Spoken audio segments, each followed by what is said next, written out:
Hello, हाय, नमस्कार। बहुत बहुत स्वागत आपका। मैं एडवोकेट दिनेश सिंह चौहान। आप सभी ने अब देख ही लिया होगा आखिरकार जो मैंने कहा था कि पोर्टल खुलेगा, वर्ग 2 के कैंडिडेट फॉर्म भरेंगे, चाहे वो 40-50 इशू को लेकर के हो, चाहे ईडब्ल्यूएस इशू को लेकर के हो, चाहे वो एज इशू को लेकर के हुए, तमाम चीज़ों को लेकर के। अच्छा, पहले बहुत सारे कैंडिडेट्स के लिए एक बड़ी सी शायद कुछ वीडियो वायरल हो गई थी, किसी ने वीडियो बनाई थी शायद कुछ लोगों ने, कि वर्ग 2 की पिटीशन ये हो गई, वो हो गई। ऐसा कुछ नहीं होता है। क्या होता है, जब जानकारी होती है तभी उस चीज़ को वीडियो बनाना चाहिए, उस पे बारे में समझना चाहिए। जितने भी वर्ग 2 के कैंडिडेट्स हैं, जिन लोगों ने भी याचिकाओं को लगाया है, मैं अब दूसरों का तो नहीं कहता, पर जितने लोगों ने मेरे द्वारा याचिका लगाया है 2023 से लेकर के अब तक, कुछ 2023 में याचिका लगाई जिसमें डिस्पोज ऑफ बता रहा है, याद रखिएगा। और डिस्पोज ऑफ मतलब कोई कोर्ट ऑर्डर से नहीं है, एमसीसी लगा के वो उठ जाएगा, मतलब वही पिटीशन नंबर डाल के आपको फॉर्म भरना है। अभी 2 हफ्ते के अंदर ही वो सारी पिटीशन आपको पेंडिंग शो करनी, मतलब स्टार्ट हो जाएंगी। अभी जो डिस्पोज ऑफ है, डिफ़ॉल्ट में डिस्पोज ऑफ हुई थी, तो उसको हम एमसीसी लगा के उठा लेंगे। जो नए कैंडिडेट्स, लगभग 400 कैंडिडेट्स का पिटीशन लग चुकी है, 8 लिस्ट लग चुकी है, 9वीं का भी नंबर आ जाएगा। मतलब 25 तारीख के बाद फॉर्म भरा जाएगा। 25 तारीख जरूरी नहीं कि 25 से ही, 26, 27, 28, 29 जो भी, मतलब हफ्ते भर का समय आराम से मिलेगा। तब तक आप लोगों के लिए जितने भी वर्ग 2 के कैंडिडेट जो पहले पिटीशन लगाए थे, वो भी, जो नहीं लगाए थे वो भी उसमें सम्मिलित हो सकते हैं।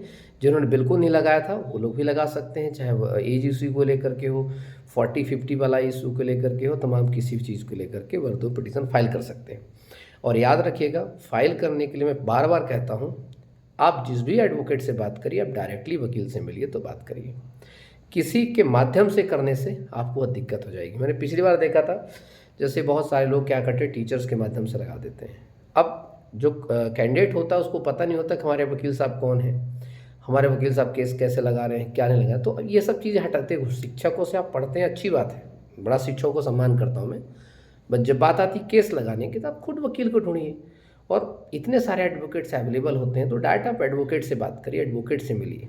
आपको कोई दिक्कत आती है, मेरा नंबर अवेलेबल रहता है। हाँ, ये शिकायतें रहती सर फ़ोन नहीं उठा पाते, क्योंकि मेरी भी क्या एक मजबूरी है, तो इंसान व्हाट्सअप कर देता है, वेट करता है चीज़ों को लेकर के, है ना, या कि कोई ना कोई ग्रुप होता है उसमें सम्मिलित हो जाते। तो आप लोगों को सिंपल है, अगर आपको एडवोकेट से संपर्क कर ही लेते हैं, आपको मुझसे बात करनी है, इस वीडियो के नीचे कमेंट बॉक्स पे मैं एक नंबर डाल दूंगा अपना, उस बस व्हाट्सअप कर देना कि सर मुझे वर्ग 2 में पिटीशन फाइल करनी है, ठीक है। सारी डिटेल आपको आ जाएगी। अच्छा, दूसरी चीज़, जो लोग वर्ग 2 की पिटीशन 2023 में लगा चुके हैं, वो लोग जिनके पास पिटीशन नंबर था, वो लोग उसी नंबर से फॉर्म को भरेंगे। आगे बताऊँगा उसमें क्या करना है। उसके जितने भी 10 पिटीशन नंबर थे, सारे कैंडिडेट्स के नेम जो है उस लिस्ट में हैं ऑलरेडी, और अभी जो नई लग रही हैं उसमें है, और जो नई लगने वाली हैं उसमें भी है। तो आप सभी लोग तमाम अच्छे से करिएगा, आराम से।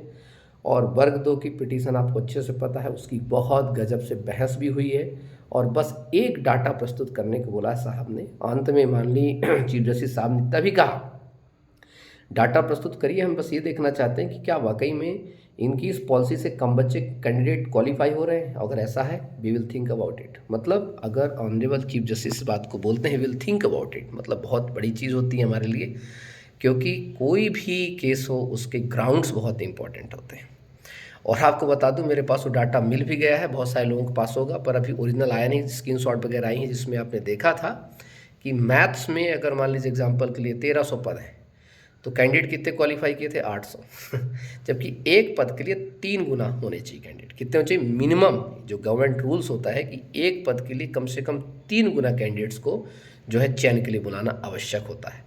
तो इन सब ग्राउंड्स को देखते हुए आप लोग बहुत अच्छे तरीके से एलिजिबल भी होंगे, और आगे चीज़ों को आपको मौका भी मिलेगा, एग्ज़ाम वगैरह देने का मौका मिलेगा, और बहुत जल्द इसको हम चीज़ें भी करेंगे। लेकिन हाँ, बहुत अच्छे तरीके से समझना है, सोचना है। और जिस भी एडवोकेट से बात करो, आप वकील से डायरेक्टली कांटेक्ट करो। मैं एक एडवोकेट हूँ, और भी एडवोकेट्स हैं, आप उनसे डायरेक्टली बात करिए, डायरेक्टली कांटेक्ट करिए। बीच में किसी टीचर्स को रख कर, किसी चीज़ को रख करके केस को मत फाइल करिएगा, क्योंकि बाद में सब बोल देते हैं पता नहीं हमें, पता नहीं हमें।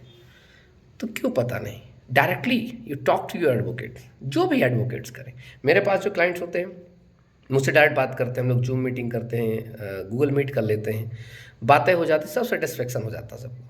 क्योंकि हम जिसके द्वारा केस लगा रहे हैं उससे हमारी अगर बात होती है तो उसका एक बड़ा इंपॉर्टेंस रोल निकलता है। ठीक है।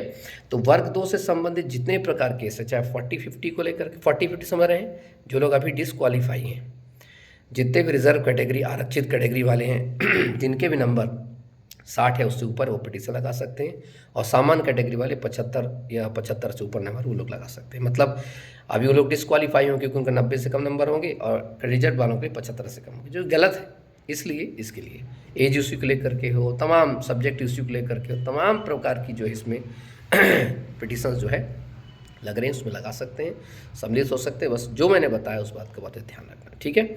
चलिए, थैंक यू सो मच। जय हिंद, जय भारत, नमस्कार, टेक केयर। बाकी नंबर वीडियो के नीचे लिंक पे रहेगा, आप लोग वहाँ से व्हाट्सएप करिएगा प्लीज़। Thank you.